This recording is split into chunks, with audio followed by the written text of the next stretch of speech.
साथियों, north east की सबसे बड़ी पीड़ा हमेशा दूरी की रही। दूरी दिलों की, दूरी स्थानों की। दशकों तक यहां के लोगों के महसूस होता रहा कि देश का विकास कहीं और हो रहा है और वे पीछे छूट रहे हैं। इसका असर केवल अर्थव्यवस्था पर नहीं पड़ा, बल्कि भरोसे पर भी पड़ा। इस भावना को बदलने का काम भाजपा ने किया। डबल इंजन की सरकार ने नॉर्थ ईस्ट के विकास को प्राथमिकता बनाया। रोडवेज, रेलवेज, एयरवेज, वाटरवेज के माध्यम से असम को जोड़ने पर एक साथ काम शुरू हुआ। साथियों, जब हम रेल कनेक्टिविटी बढ़ाते हैं तो इसका फायदा सामाजिक और आर्थिक दोनों स्तरों पर होता है। इसलिए नॉर्थ ईस्ट के लिए कनेक्टिविटी का विस्तार बहुत महत्वपूर्ण है। लेकिन कांग्रेस ने कभी इसकी परवाह नहीं की। मैं आपको एक आंकड़ा देता हूं। जब कांग्रेस की केंद्र में सरकार थी तो असम को बहुत कम रेल बजट मिलता था, लगभग 2000 करोड़ रुपए। अब भाजपा सरकार में इसे बढ़ाकर लगभग 10,000 करोड़ रुपए सालाना कर दिया गया है। अब मैं आपको पूछता हूं, ये आंकड़ा आपको याद रहा क्या? ये आंकड़ा आपको याद रहा क्या कि भूल गए? मैं फिर से याद कराता हूं।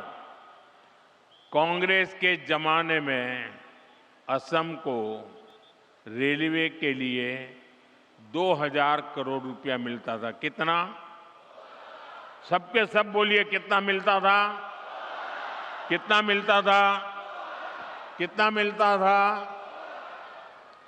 भाजपा सरकार आने के बाद असम को कितना मिलता है? 10,000 करोड़ रुपया। कितना?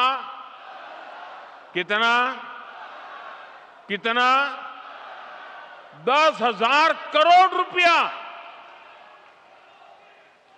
यानी कांग्रेस जितना पैसा असम को रेलवे के लिए देती थी, भाजपा उससे 5 गुना ज्यादा पैसा असम को दे रहा है। साथियों, इस बढ़े हुए निवेश से बड़े पैमाने पर इंफ्रास्ट्रक्चर निर्माण हुआ है। नई रेल लाइनें बिछाने से, दोहरीकरण और इलेक्ट्रिफिकेशन होने से रेलवे की क्षमता बढ़ी है, लोगों के लिए सुविधाएं बढ़ी हैं। आज कलियाबोर से जिन 3 नई ट्रेन सेवाओं का शुभारंभ हो रहा है, वे भी असम की रेल कनेक्टिविटी में एक महत्वपूर्ण विस्तार है। वंदे भारत स्लीपर ट्रेन गुवाहाटी को कलकत्ता से जोड़ेगी। यह आधुनिक स्लीपर ट्रेन लंबी दूरी की यात्रा को और अधिक आरामदायक बनाएगी। इसके साथ ही 2 अमृत भारत एक्सप्रेस ट्रेनों की शुरुआत की जा रही है। इन ट्रेनों के रास्ते में असम, पश्चिम बंगाल, बिहार और उत्तर प्रदेश के कई महत्वपूर्ण स्टेशन शामिल है, जिससे लाखों यात्रियों को सीधा लाभ मिलेगा। ये ट्रेनें असम के व्यापारियों को नए बाजारों से जोड़ेगी, छात्र शिक्षा के नए अवसरों तक आसानी से पहुंच सकेंगे और असम के लोगों के लिए देश के अलग अलग हिस्सों में आना जाना सरल हो जाएगा। कनेक्टिविटी का ये विस्तार भरोसा पैदा करता है कि नॉर्थ ईस्ट अब विकास के हाशिए पर नहीं है। नॉर्थ ईस्ट अब दूर नहीं रहा। नॉर्थ ईस्ट अब दिल के भी पास है, दिल्ली के भी पास है।